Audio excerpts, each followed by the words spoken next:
मी जेव्हा पदार्थ विज्ञानाच्या पदवीसाठी अभ्यास करत होते, त्यावेळेला एक प्रकल्प म्हणून मी एका चुलीच्या रचनेवरती काम केलं आणि त्या 3-4 महिन्यामध्ये मला स्वतःला प्रयोगशाळेमध्ये चुलीसमोर बसून धुराचा त्रास सहन करावा लागला.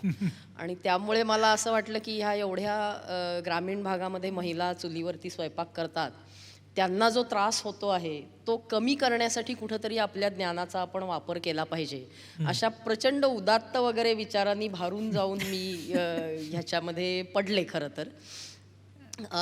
प्रत्यक्ष अनुभवातनं बऱ्याच नवीन गोष्टी मी त्यातनं शिकत गेले. 2-3 काही जे नव्याने ह्याच्यातनं टक्के टोणपे खाऊन मी शिकले आणि सगळी उदात्तता वगैरे कशी निघून गेली ते थोडक्यात सांगते. चूल म्हणून आपण जी काही बघतो आज ग्रामीण भागामध्ये, अगदी थोडेसे त्याच्यामध्ये बदल करूनही त्यातला धूर कमी करता येऊ शकतो.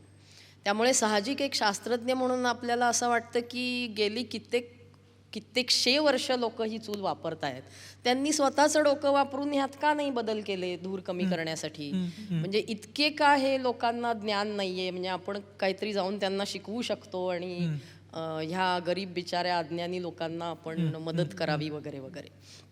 परंतु प्रत्यक्ष काम करताना एक गोष्ट लक्षात आली की हे जे बदल आपल्याला लहान वाटतात त्याच्यामुळे स्वयंपाक करण्यातली सुविधा कमी होते. म्हणजे काहीतरी असा बदल करावा लागतो की जो गैरसोयीचा आहे.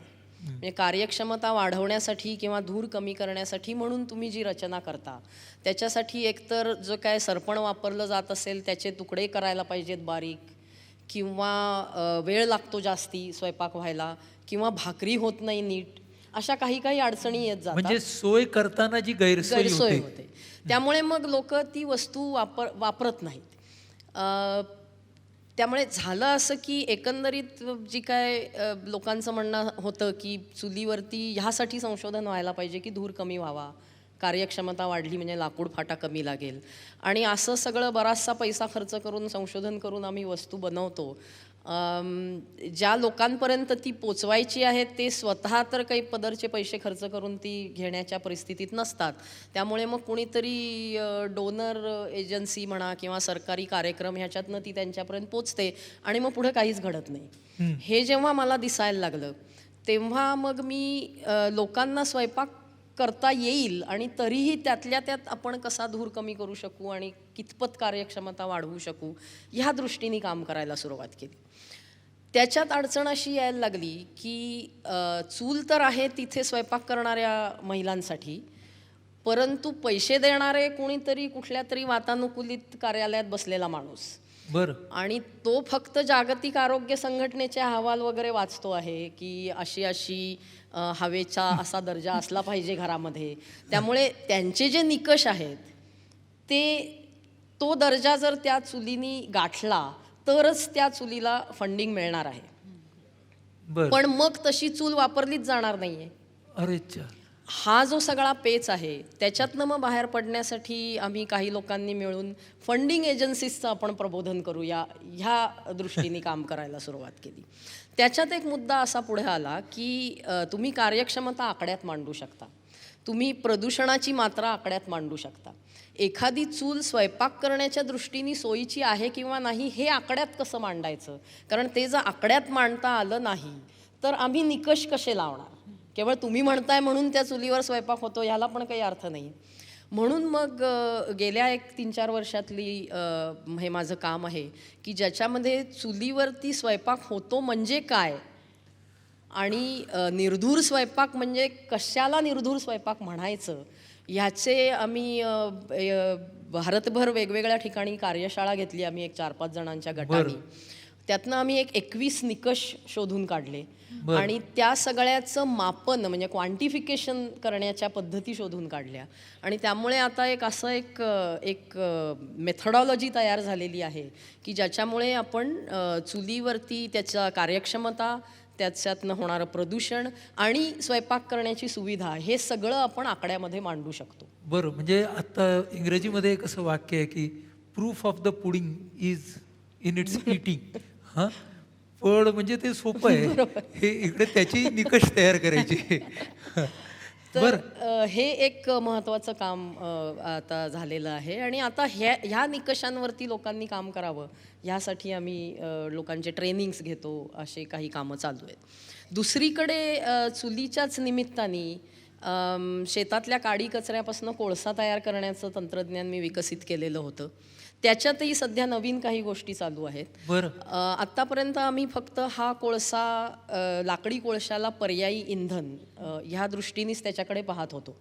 परंतु त्याच्यामध्ये एक अडचण अशी येते की लाकडी कोळशापेक्षा हा कोळसा बनवण्याची जी कृती आहे ती जास्ती त्याच्यामध्ये श्रम जास्ती आहे आणि त्या मानाने त्याला तेवढी किंमत मिळत नाही.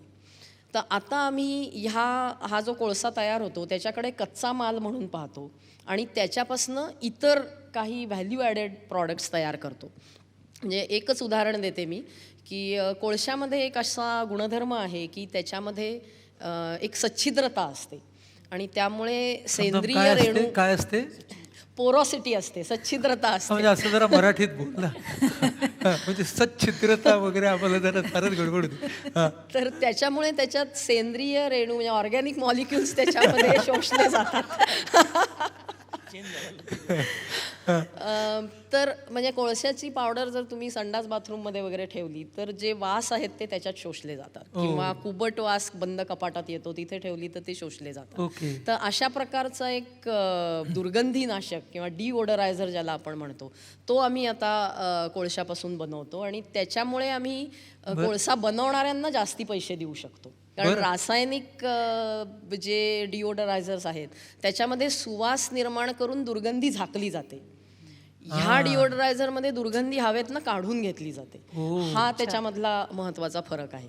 फारच महत्वाचा. तर अशा प्रकारच्या काही काही नवीन उत्पादनं त्याच्यातनं येत गेली. उद्योजक कशी झाले हा जो प्रश्न विचारला तर उद्योजक मी बळजबरीने झाले.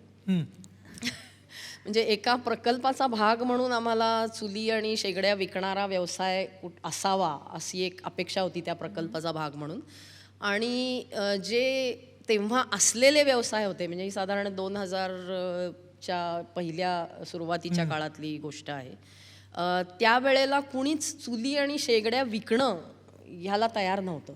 त्यामुळे नाईलाजानी आम्हालाच कंपनी सुरू करावी लागली आणि त्यातून मी उद्योजक झाले आणि अजूनही तो उद्योग चालू आहे. उद्योग चालू आहे. मला तू सांग, हा मी तुला प्रश्न आधी विचारलाय पण आता विचारतो की तू ना मराठी बोलायला लागलीस की अतिशय सुलभ असा मराठी शब्द येतात, इंग्रजी बोलायला लागलीस की मग त्याचे बरोबर इंग्रजी शब्द येतात. हे कुठून शिकलीस तू? एक तर माझं शालेय शिक्षण पूर्णपणे मराठी माध्यमातून झालेलं आहे आणि त्याच्यासाठी मी माझ्या आईवडिलांचे विशेष आभार मानते. कारण मला शाळेत जायची जेव्हा वेळ आली त्यावेळेला फलटणमध्ये माझं बालपण गेलं. लहान गाव होतं तेव्हा तेव्हा नुकतीच इंग्रजी शाळा तिथे सुरू झालेली होती आणि आजूबाजूला राहणारी सगळी मुलं इंग्रजी शाळेत जात असत पण मी मात्र मराठी शाळेमध्ये जात होते. त्यामुळे एकतर मला समाजाच्या सगळ्या स्तरांमधले वेगवेगळे लोक कसे राहतात जगतात हेही बघायला मिळालं आणि मातृभाषेतून शिकल्यामुळे भाषेवरती तर प्रभुत्व येतच पण जास्ती आपण चांगल्या पद्धतीने विषय समजून घेऊ शकतो. त्यामुळे ते एक झालं. पण ते करत असताना इंग्रजीचा अभ्यास वेगळा पण होत गेला. वाचनाची मला आवड होती आणि घरी भरपूर पुस्तकं होती मराठी आणि इंग्रजी भाषेतली. त्यामुळे वाचनामुळे शब्दसंपत्ती वाढत जाते, तोही एक परिणाम झाला. आणि मी अगदी कॉलेजमध्ये असल्यापासून मराठीतून विज्ञान लेखन करत गेले. त्यामुळे तो एक मराठीमध्येही वैज्ञानिक शब्द माहीत असण्याचा तो एक फायदा झाला. आत्ता सुद्धा आम्ही काही जण मिळून शैक्षणिक संदर्भ नावाचं द्वैमासिक चालवतो जे विज्ञान शिक्षणावरचं द्वैमासिक आहे. त्याच्याही संपादनातनं लेखनातनं म्हणजे तो एक संपर्क राहतो मराठी भाषेशी आणि आपल्या वैज्ञानिक विषयात मराठी भाषेचा वापर करण्याशी. त्याचा एक फायदा होतो की मी दोन्ही भाषांमध्ये बोलू शकते. म्हणजे तुझी जी भाषिक सच्छिद्रता आहे ती फारच छान आहे. आपण त्याला लिंग्विस्टिक पोरॉसिटी असं एक छानपैकी नाव देऊ.